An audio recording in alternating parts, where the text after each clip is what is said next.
Антон Щербович начинал свой путь в переработке мелкотоварного пиловочника. Сейчас через его цех проходит древесина любого размера в огромном количестве. Главная особенность предприятия – более половины работников, заключенные из исправительного центра колоний поселений, которых предприниматель официально трудоустроил. Этот цех лесопиления, производим пиломатериал, который в последующем экспортируем, либо продаем на местном рынке.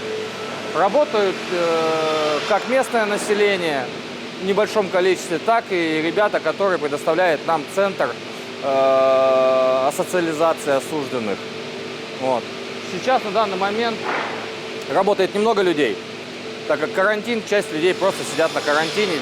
На данный момент с центра трудоустроено 22-24 человека. Вот. Но выходит человек 13-14.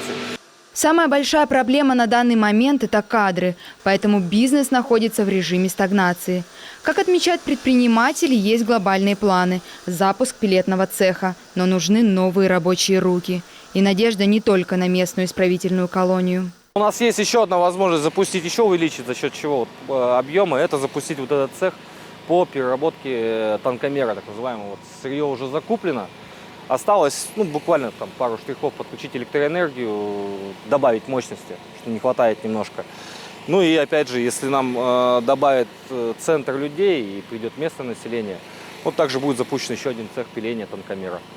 В принципе, здесь такое сырье не пилит никто. Весь лесоперерабатывающий бизнес – это результат большой вырубки, на которую в последнее время обращают все большее внимание. Итог – черной лесозаготовки стало намного меньше.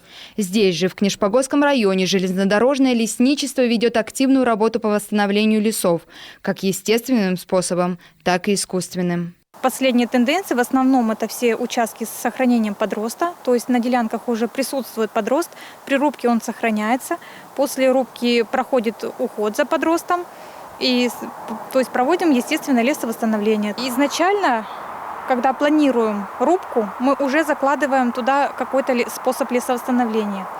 Вот, то есть уже изначально мы там планируем либо естественно, либо искусственно.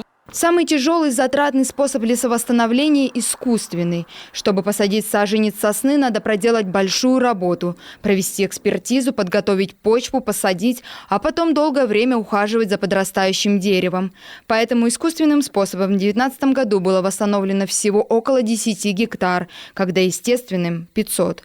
Но, как отмечают в лесничестве, естественное восстановление леса в разы эффективнее искусственного. Дарья Вологжанина, Евгений Стокас, Дмитрий Ведерников, телеканал Юрган, Книжпогосский район.